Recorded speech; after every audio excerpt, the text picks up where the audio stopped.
Yay Networks. Hello! Hi! Happy anniversary! Happy anniversary! Happy anniversary! Happy! Oh, yeah. shit. I'm Emily. And I'm Laura. And I'm sure you've guessed it by now, but this is our 1 year.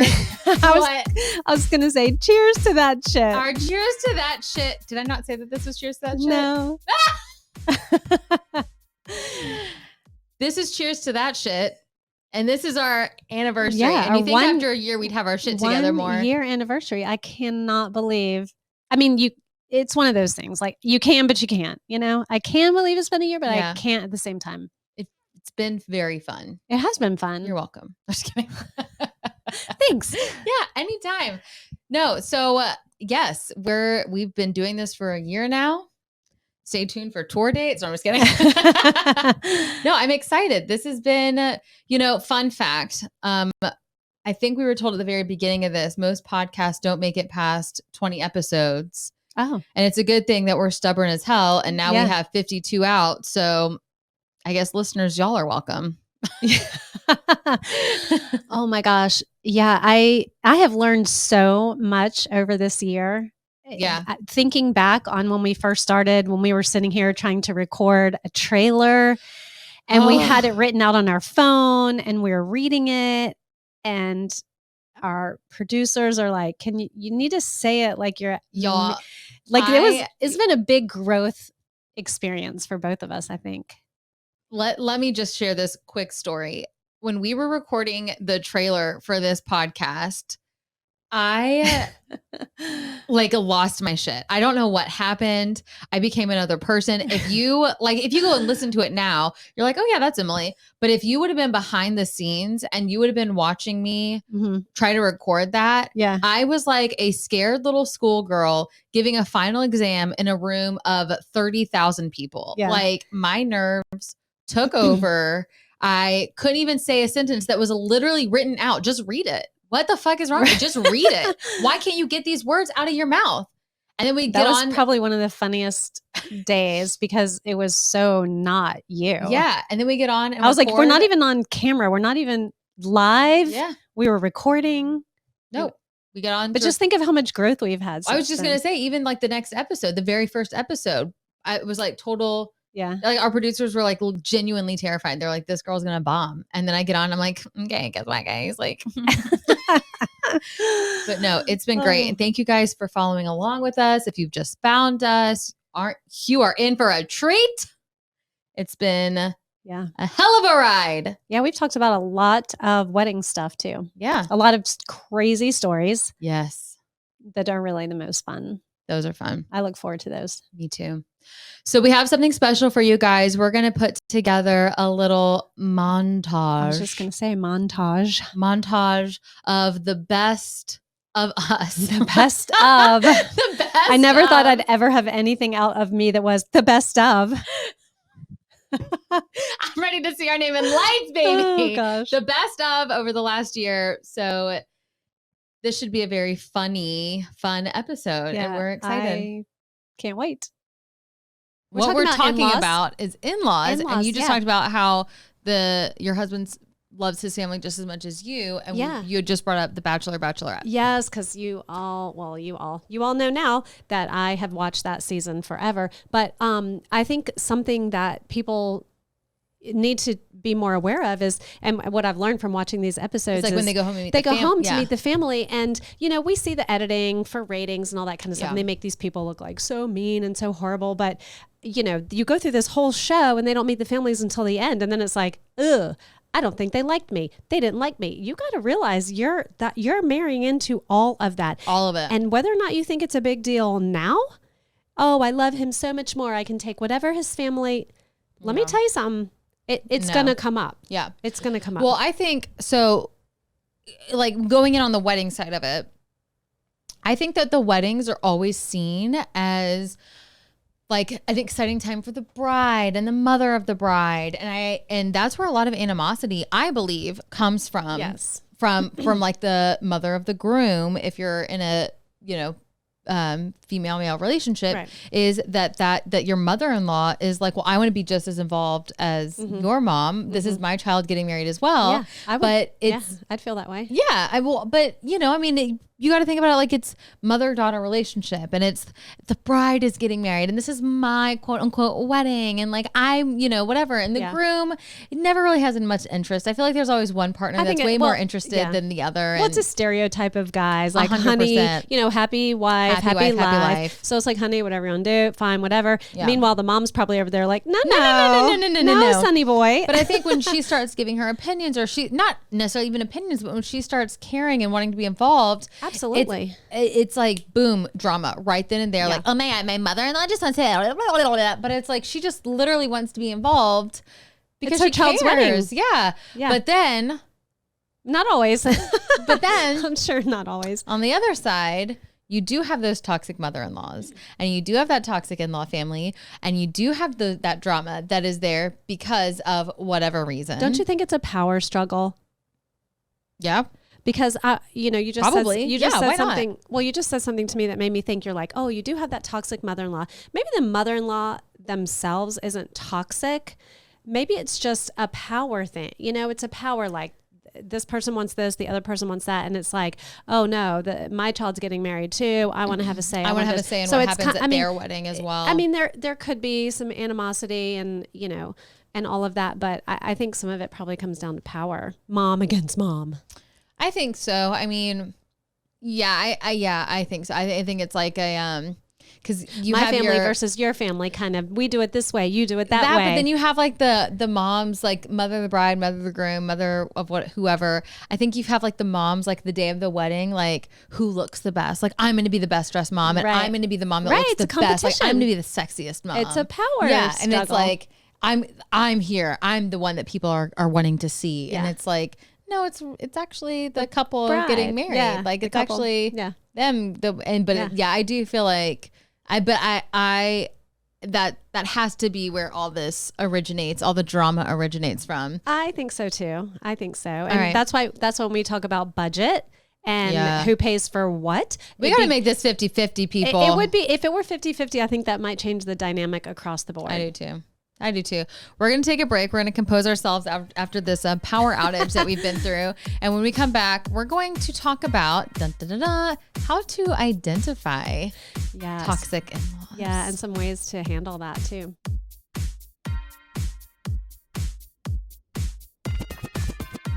Alrighty. Yep. Let's talk about it. How do you identify? How can you affirm to yourself that your in-laws are these toxic SOBs that you believe that they are? Because they're up in your shit, telling you what to do, or pulling your I have no experience in this whatsoever. You're like, or they're pulling their child to the side, and then the child, who's your fiance, comes back to you and says, so my mom, blah, blah, blah, blah, blah, blah. Yeah, that's when you know. Okay, well, that's it. The end. Goodbye. Thanks for listening to this week's episode. Okay, so some ways. Numero uno, they are always in your relationship. Yeah. Dirty. Don't do that shit. Yeah.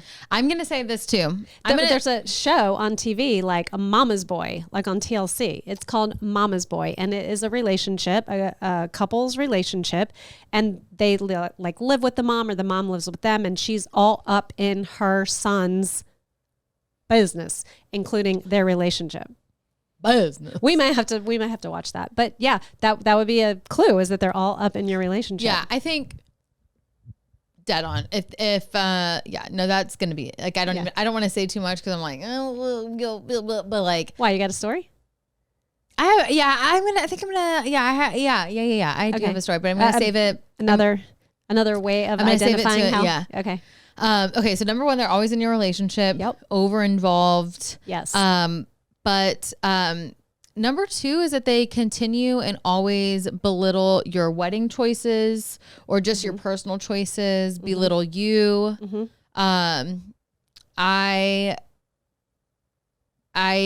have a friend Everybody has a wink, wink friend. No, I have a friend. I'm going to preface this by saying my mother-in-law has passed away. So I don't have a mother-in-law at this moment. She passed away before we even got married. Yeah. So you don't even have like a horse in the race for this one. I came out on the lucky side. Yep. I'm just kidding. Just kidding. No, actually, yeah. I think anywho. No, I Continue. did get along very, very well with Ryan's mom before she passed. So we had good times. But I have a friend who, her mother-in-law was questioning if you asked her, she would not be belittling her choices and like what she wanted to do. But like she also, my friend, they are no longer married, by the way. Just part of the reason, I'm sure, but she had a sister-in-law who was their shining star sister-in-law. She could never do anything wrong. She had already had her parents' eyes, and in her, so it was the in-laws had 3 boys. Okay. So the sister-in-law married one of the boys. My friend married another one of the boys, and then there was the youngest. And the mother-in-law was just like always questioning her and like just very much like, I don't know. Nobody was ever good enough for her baby boys. Right. Like, well, so-and-so stays home and she, takes care of. It was and like a comparison game. Yes. And she was just constantly belittling my friend and like very much like making it very obvious that the sister-in-law was the favorite. Wow. That's unfortunate. And even like at the wedding day, like what she wore to the wedding was just kind of like, what are you doing? Like, what are you doing here? Yeah. That would be a challenge. I have to say, Dom is the only boy. Yeah. So I don't have to compete with other sister-in-laws. No, because he doesn't have any brothers. Right. So there's no other sister-in-laws.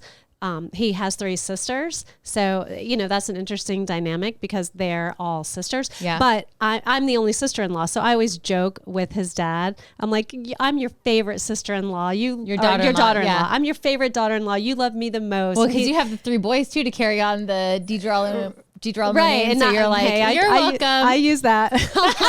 I'm like, you just remember, I'm your favorite because I give you your namesakes. Yeah, so it's fun. It's fun to just have fun banter about that though. But that would be really hard to, I hope that when my boys, if whoever they marry, if they marry, that I won't, be one of those people. No, I feel like you'd be a pretty like fun mother-in-law. Yeah. Because you are for Jackie's husband. Like you're a fun mother-in-law. I try to be. Yeah.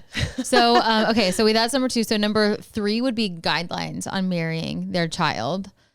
Oh, you can marry my son, but you need to do this, this, this, and this. Right. So like going back to my friend, like, well, so-and-so works. Are you my mother? Or yeah, like I just want to make sure you're taking care of them. Another identifier would be like influences their child's choices. Oh, he wouldn't like that. You need to do this. Or that would be hard. Mm-hmm. And then something else I'm like feeling really self-conscious. We changed our whiteboard situation. So if you're watching us on YouTube, we're looking down because I have Can you even see that whiteboard up there? I could, yeah. We moved it for you. I mean like right now, can you see it? Yes. Oh, okay. Can you not? I cannot see the whiteboard that's like right there, but we have behind lights. The camera. There's lights in our faces. So we put one like right here on the floor. Right. And so now I'm looking down to read my notes. But so we're not as smart as you think. We don't have all of this memorized. We have researched it. It's all written out on the whiteboard. However, we don't memorize our research. We keep it. Well, we stray from that all the time anyway. Oh yeah. Like right now. Like right now. We're going to talk about wedding traditions. We're going to break it down. But I am going to have to use my phone, which I normally don't like pulling my phone out. We have our like little cheat sheet whiteboard up here, but it's just too much to write down. So there's a lot of stuff. So I am going to be looking at traditions, a lot of, but I'm going to take a sippy sip before and then glug, glug, glug, glug. I know, I'm excited. I saw while you're drinking, I saw a something or other that popped up in my Facebook or Instagram or whatever. And it was like, you're not really cool if you're not doing this on your wedding day or something. And it was a bride leaning over and she was about to pop a shotgun. Yeah. Shotgun a beer. Did you see that? No. Oh my God. That was funny. That took me back to college. So the first thing we're going to talk about are, I wrote down strange, but I feel like that could be very offensive. So instead of saying strange, I'm going to say fascinating or interesting wedding traditions Well, it might be strange around the world. Yeah, it might be strange to us as Americans because we're so westernized. Right. Westernized, is that a word? It is now. Anyway, so many cultures and countries have just been established way longer than America has. So it's really interesting what has come from the Eastern culture to America. So strange maybe for us, but not so much for them. There's a tradition in we're jumping in the deep end with like right in the deep end on this one. Okay. Yeah. In Congolese that something Congo. Is this in Africa? Couples, yes. Okay. Must keep their happiness in check. During their entire wedding day, from ceremony to reception, the two of them are not allowed to smile. Okay. And the reason is, if they do, it would mean that they aren't serious about the marriage. Wow. That's intense. So no happiness on your wedding day. Not allowed. Absolutely frowned upon. Not approved by them. I would love to see some of these traditions, like videos or, you know what I mean? Like pictures or things carried out. I mean, that's kind of interesting. I mean, obviously we like smiling and it's happy and it's fun and everything, but I could see how it would be very serious, but, you know, taken very seriously. So, okay. So in China, they have a bow and arrow tradition. Excuse me. A prospective husband will shoot his bride with a bow and a headless arrow several times. Like, is he intending on like striking her with I think like thumping her with the arrow? Yeah. I mean, I know it doesn't. Yeah. I know it doesn't have the point on it. I don't think he's trying to like penetrate through the skin. But no. I know that, but like, he's trying to hit the target. Is to hit her. Yeah. Yeah. Okay. For sure. Wow. Then he collects the arrows and breaks them during their ceremony to ensure their love lasts forever. So it's like the more arrows that hit her body, the more arrows to break, and the longer the love lasts. Yep. Wow, that's a good one. So much for the cutting the bows with the scissors and having a bunch of kids. Yeah, no, we're not going to do that. I'm going to shoot you with my bow and arrow. Yeah, and then we're going to be in love forever, baby. At least it doesn't have the tip on it. Yeah. In Fiji, when a man asks a woman's father for her hand in marriage, he must present his future father-in-law with you want to guess? Fiji. Fiji. Some sort of dead fish of some sort. Close. A whale's tooth. A whale's tooth. How would you collect a whale's tooth? How would you go about excuse me, sir. Might I borrow your chomper? I mean, gosh, do they go like scuba diving for that? How do you wrestle a tooth out of a whale? How do you wrestle a tooth out of a whale? Hey, if anyone's from Fiji, can you all of our Fiji listeners chime on in? Yeah. We have a form on our site. You know, you can go to stories at cheerstothatshit.com. If you're from Fiji, just let us know how you shoot us a quick email. Yeah, we would just want to know like the procedure for taking in a whale's tooth. In the Czech Republic, they place a baby on the couple's bed, an infant baby. Like a real life baby? Yeah, an infant is placed on the couple's bed to bless and enhance their fertility. Well, that's kind of sweet. Where are they getting this baby? Well, I mean, I don't know. It could be your sibling's baby or yeah, maybe. Well, I mean, you know. This is a good one. Okay. Mongolia. Okay. It's the chicken liver tradition. So a Mongolian couple. Hold on. Back up for a second. Okay. Are these traditions actually happening right now as we speak? Like these are current traditions? These aren't like way back when traditions? Some of these are still happening and some of these are no longer happening. Okay. So the chicken liver. A Mongolian couple hoping to set a wedding date must first kill a baby chicken and cut it apart while holding the knife together. Aww. To find a healthy liver. They keep it until they keep they keep at it. Like they keep cutting until they're successful, until they find the healthy liver, because that means they're going to have a healthy marriage. So a baby chicken's healthy liver signifies a healthy marriage? Yeah, obviously. Who the fuck thought of that? The Mongolians. That I don't know that there's more to that story. We should know about. That's just weird. We can follow up with it.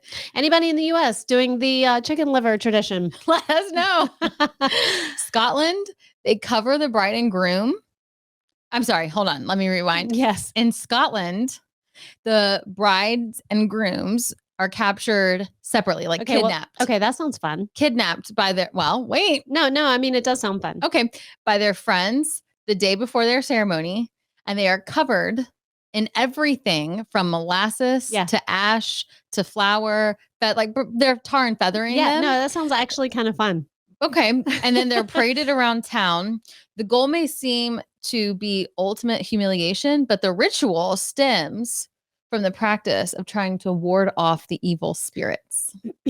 Okay. I can tell you right now, those Scottish people, boy, I think it would be fun, like for a bachelorette weekend to do something like that and pour honey or whatever it is all over them and stick them with feathers and black. That would be kind of funny, I think.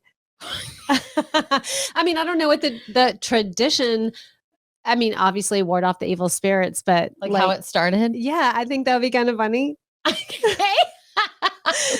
That could be, a drunk game, right?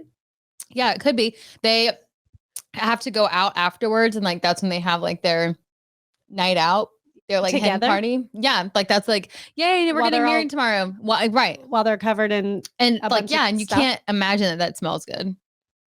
Oh, okay. And then I get to get married the next day, so hopefully you can get all your nooks and crannies. Wow.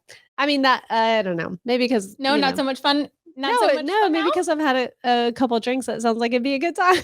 Actually, tar and feather me. Oh gosh. Yes. Moving on. Okay. This is a good one. I feel like you're gonna like this because you've been to Paris, right? Mm-hmm. And you took French in high school. Yes, ma'am. So France has a little bit of your heart. I love France. So they have a toilet tradition. Mm-hmm. Sounds about right. So this is one of the weirdest and grossest traditions I came about. On the day of a French wedding, the guests will fill a toilet bowl with all the leftovers, which were once deemed, very delicious. Leftovers of food? Mm-hmm. Okay. And when? Like the night before? From the wedding.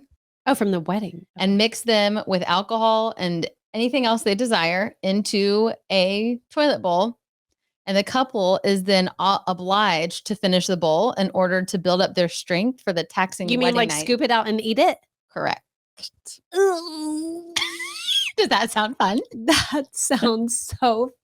That sounds like a hospital stay about to happen. Yeah. Well, it's to build up their strength for their wedding night. Well, they're going to have a taxing evening ahead of them. So forget about the COVID vaccine. We're just going to eat out of the toilet bowl. Give me like tequila and mushed up leftovers. Food in toilet water. Yeah. And we're going to scoop it out and eat it. So you know what that should be? That should be like on Fear Factor. That sounds like do you remember that show? Yeah, I remember Fear that sounds like something that would be on Fear Factor. Yeah. So now though, they don't do all of that. They just put melted chocolate in the toilet bowl. Oh, even better. So it's like you're eating shit. Yum, yum.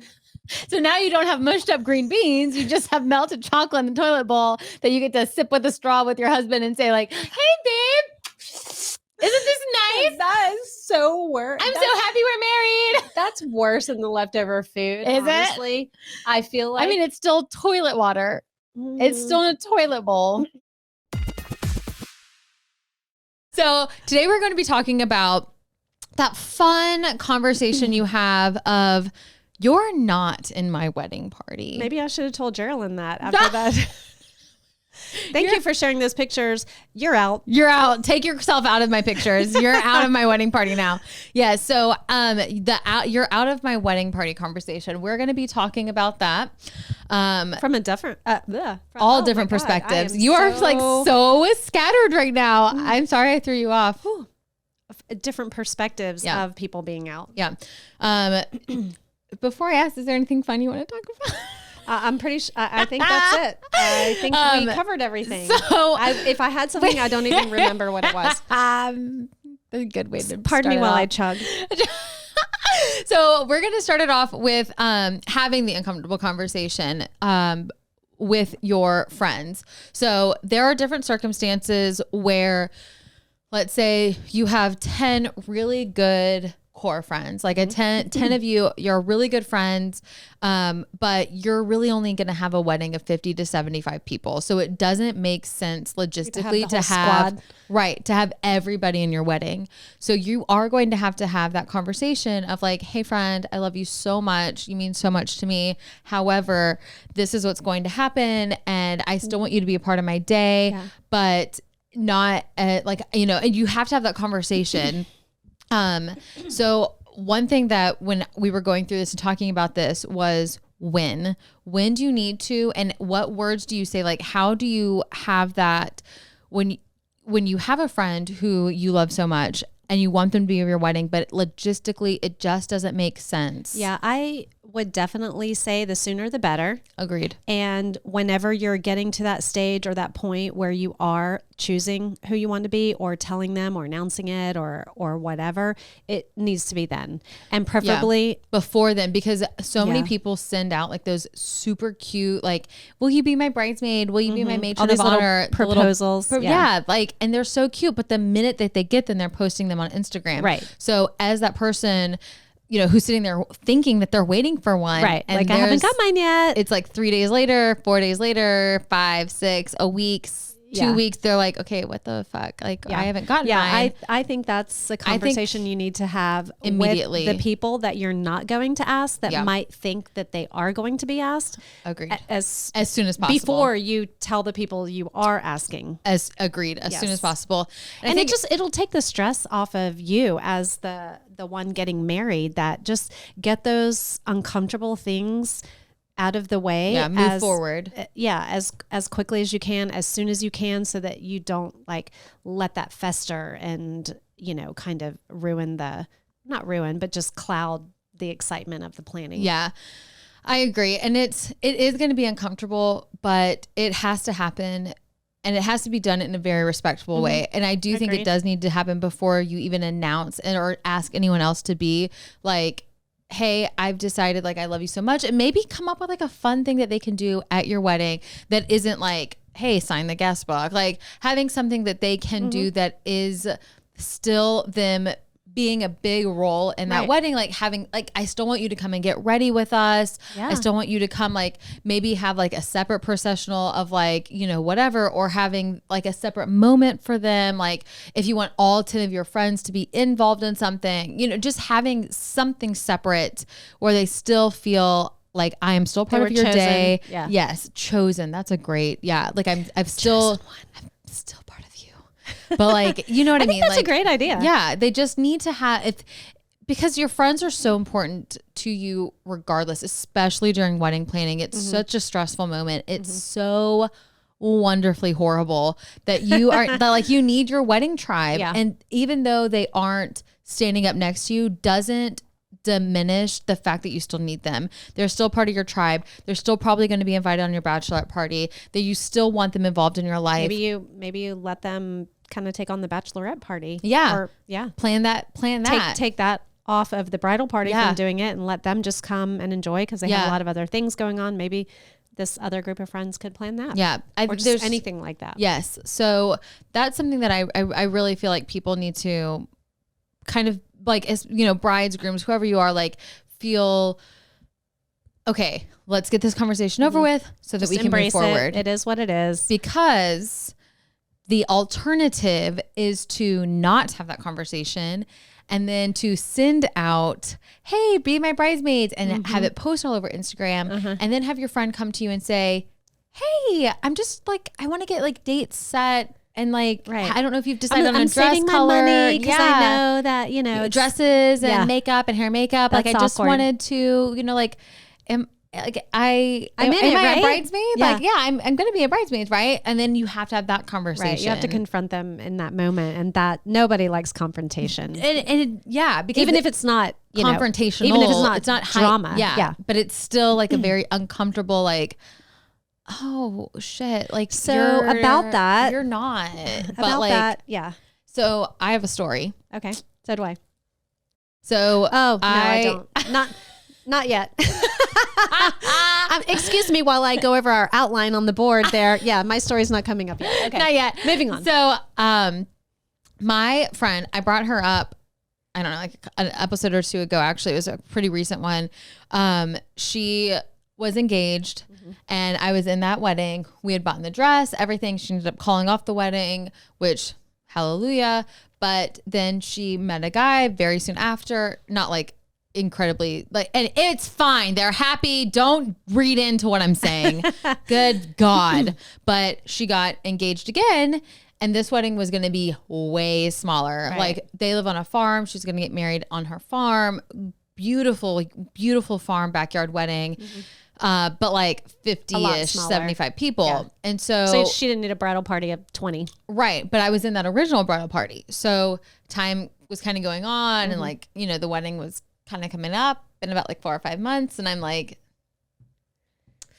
okay, what's like, the deal? I don't, because if I need a dress and shoes, I need to know if I need a dress and and like shoes. I was like, I don't want to be that like I'm not in your wedding party. like I need to know. Like I need some advanced planning. Yeah. Here, so I just kind of reached out and I was like, hey, you know, am I a bridesmaid or not? Kind of like I was just very like I'm very direct. I was very blunt. And I know, shocking. But I was just like, hey, like. What's the deal, yo? Yeah, pretty much. Like, the fuck is going on here? I'm trying to get a dress and I need to know, like, you haven't said anything. And that's when she was like, yeah, it's going to be like really small. So I am just having my cousin and my sister and my wedding. Maybe she just thought that was assumed because she was having a smaller wedding. But because like I was because you were in the first wedding. I think because you were in the first bridal party, it probably needed to be addressed with everyone who was in the first wedding. Oh, I agree. Bridal party. I think she just should have come out and said, no offense, but it's going to be a smaller wedding, whatever. And she probably wasn't even thinking about in her mind. Well, because they also like their wedding, like from their engagement to their wedding was very short. So it probably was like everything, boom, boom, boom. Like being a smaller wedding. She probably every detail. She had a whole different mindset going into it, and it probably never occurred to her to say that. But I could see how if it was a second marriage and you were in the first bridal party, and you were friends with someone, I could totally see why you would think you would be in the second one. Yeah, like that's fair enough. Yeah, I just was like, okay, I was.